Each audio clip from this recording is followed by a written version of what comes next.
todos aqueles que me têm acompanhado nesta jornada de descoberta do Flutter, vamos lhe chamar assim, têm percebido desde o início, e eu espero que continuem a perceber, que se trata de facto de um processo de aprendizagem. E por conseguinte, aquilo que hoje é verdade, amanhã pode não ser tão verdade, porque entretanto nós vamos evoluindo nos nossos conhecimentos. E eu dei por mim a gastar alguns minutos, apesar de, no momento em que estou a fazer estes vídeos desta playlist, o Flutter não é de facto uma tecnologia que profissionalmente seja a mais importante para eu estudar, mas como eu decidi trazer aqui o Flutter, eu vou fazendo um esforço adicional no sentido de vos trazer aqui estes conteúdos. E eu dei por mim a perder alguns minutos a ver alguns vídeos sobre o Flutter, alguns cursos sobre o Flutter, e o que eu me fui apercebendo é que, de facto, nós por vezes podemos correr o risco de, ao estudar uma tecnologia nova, com conceitos relativamente diferentes daquilo que é muito comum, nós podemos começar a dar passos mais compridos do que a nossa perna. O que é que isto significa? Podemos ter a tendência a tentar ir mais depressa do que aquilo que nós deveríamos fazer. Porquê? Fundamentalmente porque estas frameworks, sejam elas quais forem, neste caso é o Flutter, podíamos estar a falar de uma outra qualquer, tradicionalmente são caracterizadas por serem gigantes. E quando eu digo gigantes, digo em termos de recursos. E têm imensos recursos que nós temos que estudar. E se nós começarmos a cair na ideia de que vamos aprender isto rapidamente, podemos deixar de lado alguns passos iniciais que nos ajudam principalmente a perceber a filosofia de funcionamento de tudo isto. Então eu ia tentar neste vídeo aqui fazer um breve exercício que é quase que uma recapitulação da filosofia de funcionamento dos widgets, neste caso concreto aqui no ambiente do Flutter, porque eles são uma peça fundamental na construção destas aplicações. Então eu tenho aqui o meu fecheiro main.dart e nós já vimos até agora que para esta fase inicial da aprendizagem a forma mais simples é criar uma aplicação a partir do package do Flutter Material.dart. Então nós temos que colocar aqui import. E uma das coisas muito interessantes que eu fui verificando ao longo deste tempo é que o IntelliSense do Visual Studio Code nestas duas extensões que nós instalámos no início da playlist é muito interessante. Nós temos aqui o import, ok, tudo bem, mas reparem que o IntelliSense nos vai dando pistas. Nós queremos o package e depois, se eu pressionar o Ctrl espaço, nós vamos ter aqui a possibilidade de escolher qual é a package que nós queremos. Neste caso sabemos que é Flutter. E quando escrevemos aqui o Flutter, eu vou chegar aqui o meu device para aquele lado, quando escrevemos aqui o Flutter, ele vai nos dar logo aqui algumas informações, nomeadamente a questão de podermos usar o Material Dart. Até aqui tudo tranquilo.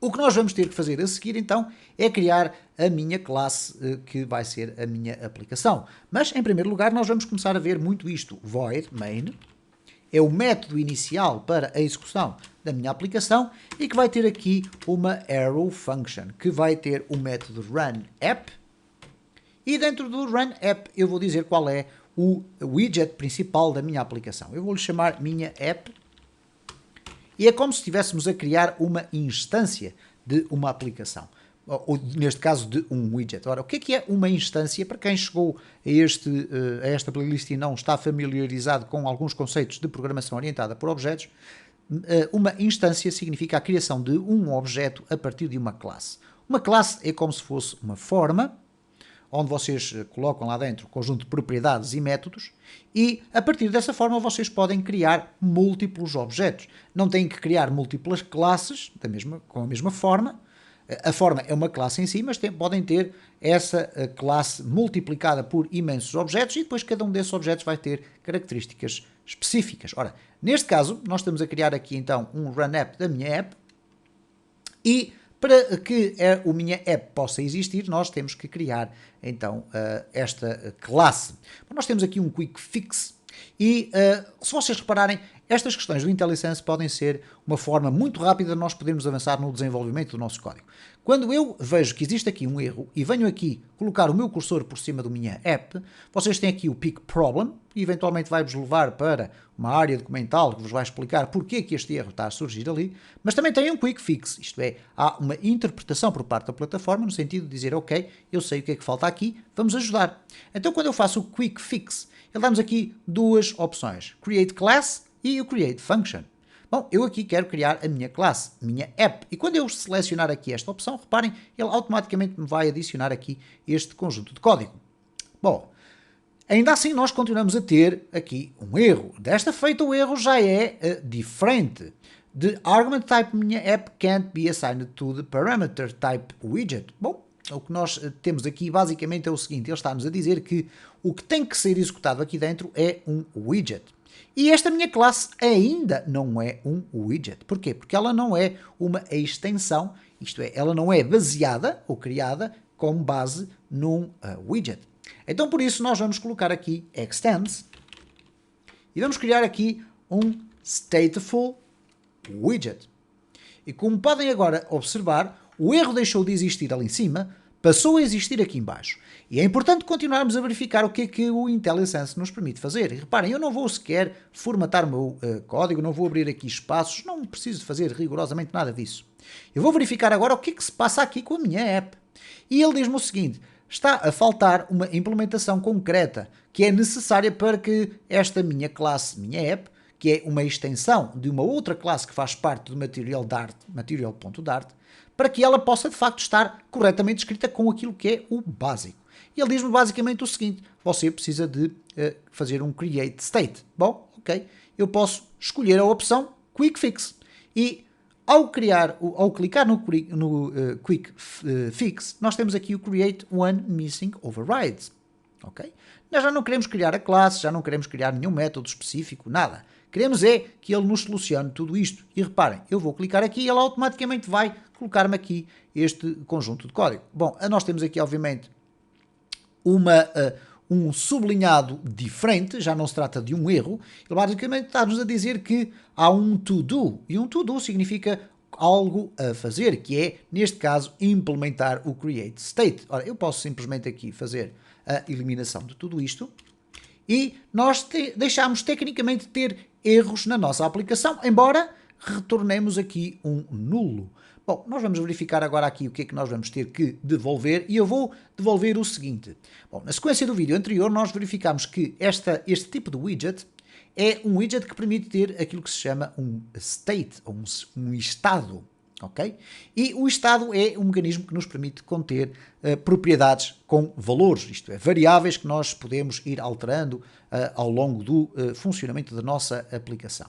Para nós termos a componente visual da nossa aplicação a funcionar, porque esta área daqui não tem ainda a componente visual, a componente de layout, nós podemos então fazer o return dessa área que é o componente de visualização. Enquanto que esta aqui se vai ocupar principalmente pelo facto de nos permitir guardar dados, ou ter dados que podem ser variáveis, nós aqui vamos criar então uma outra classe, que eu vou-lhe chamar visual, ok? Porque a componente visual, enquanto que esta aqui, a minha aplicação, em termos gerais, ela vai ter aqui um stateful widget, que é o que permite ter então dados. Eu vou agora devolver a parte visual da minha aplicação. Então, para isso, eu vou criar aqui um visual extends e vou criar aqui um state. E um state que vai ser um state tipificado. Neste caso, vai ter aqui um tipo que é o minha app. Ok? E a partir do momento em que eu tenho aqui esta minha classe criada, eu volto a ter novamente aqui este erro e vou ter aqui um quick fix novamente. Create one missing overrides. E quando eu clico em Create one missing overrides, ele vai nos criar aqui, então, este nosso novo to-do, que vai retornar ali qualquer coisa. Ora, o que é que nós vamos retornar aqui? Estamos a trabalhar aqui na componente visual, enquanto aqui estamos a trabalhar na componente de guardar dados. Bom, então aqui no return, nós vamos devolver um material app. E o material app, vocês encontram aqui, nós podemos clicar nele, temos aqui o material app criado e, como podem observar, deixamos de ter erros na nossa aplicação. Bom, o que é que vai acontecer se nós testarmos a execução da nossa aplicação? Vamos aqui executar, eu vou puxar aqui novamente para o interior do meu espaço o nosso emulador e aguardar alguns instantes para ver o que é que vai acontecer. Bom, depois de alguns instantes, porque eu fiz aqui uma breve pausa no vídeo, porque este processo inicialmente pode ser demorado, o que acontece é o aparecimento aqui de um erro, porque foi devolvido um nulo. Porquê é que foi devolvido um nulo? Porque nós temos aqui o return null. O que nos falta fazer aqui na devolução é devolver a nova classe que nós aqui temos, que se chama visual. Então vamos colocar aqui visual, ok? E agora vamos refrescar aqui novamente a nossa classe, e a partir de se tudo correr bem, o que vai acontecer é que vamos ficar com o ecrã completamente branco. Vamos verificar se é isso que vai acontecer ou não. Bom, aparentemente não. Então vamos fazer aqui, vamos acrescentar aqui qualquer coisa ao nosso visual. O Material App, que é um widget que pertence então a este pacote, tem aqui uma propriedade chamada Home, ok? E no Home nós vamos colocar aqui uma das mais conhecidas, um widget das mais conhecidos, que é o Scaffold, ok? E no Scaffold vamos agora verificar se de facto nós temos ou não temos a possibilidade de ver aqui a nossa aplicação. Ele vai nos dizer, não, ainda faltam questões aqui relacionadas com o Scaffold, por exemplo. Bom, então o que nós vamos aqui verificar é que dentro do Scaffold nós temos a possibilidade de colocar, por exemplo, aqui um body. Ok? E este body, que pode ser neste caso é uma área, que pode conter, por exemplo, um text. Okay? E este text, que é um dos widgets mais simples, vamos colocar aqui várias letras A. Okay? Vamos então verificar agora o que é que vai acontecer. Nós temos aqui um refrescamento. Por vezes o nosso Android Virtual Device pode demorar algum tempo a ser refrescado, mas o que nós podemos já ter a oportunidade de verificar é que de facto aparece aqui então o conjunto de letras A colocadas lá no topo. Bom, o que é que eu quero dizer com tudo isto que nós estivemos a ver aqui neste vídeo? É que de facto é preciso termos muito cuidado com a velocidade com que nós avançamos no estudo de uma determinada framework, principalmente esta que contém um conjunto de conceitos mais modernos ou mais distintos daquilo que é habitual. Reparem que eu consegui chegar aqui apenas a este resultado depois de fazer toda esta construção, que eu acredito que com o passar do tempo passe a ficar mais simples de perceber. Agora, o que é extraordinariamente importante vocês agora verem é, de facto, esta questão. Reparem, eu coloquei aqui um body e dentro do body eu coloquei um text. Bom, o que é que eu posso colocar mais aqui dentro? Eu posso colocar outro tipo de widgets. Por exemplo, existe um chamado Center. E este Center, que vocês aqui na documentação, vocês podem ir buscar desta forma, Ctrl Space, e vão buscar aqui este que aqui está e não o de cima, ok? E dentro deste Center, eu vou abrir aqui um espaço e vou pressionar o Ctrl Space novamente e ele vai me dizer que eu, neste caso no Center, eu posso ter aqui, por exemplo, um Child. E no Child eu posso ter um text. Vamos verificar se vai funcionar o text ou não. Vamos colocar aqui os A's, ok?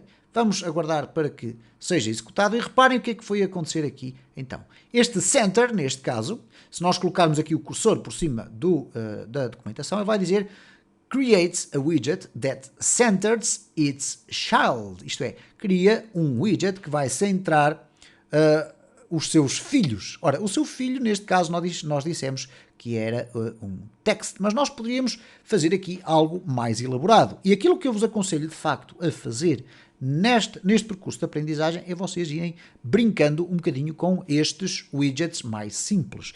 Existe um que é o column. Okay? Nós vamos até, inclusive, pressionar o Ctrl Space e vamos colocar aqui column. E vamos verificar que existe aqui um column.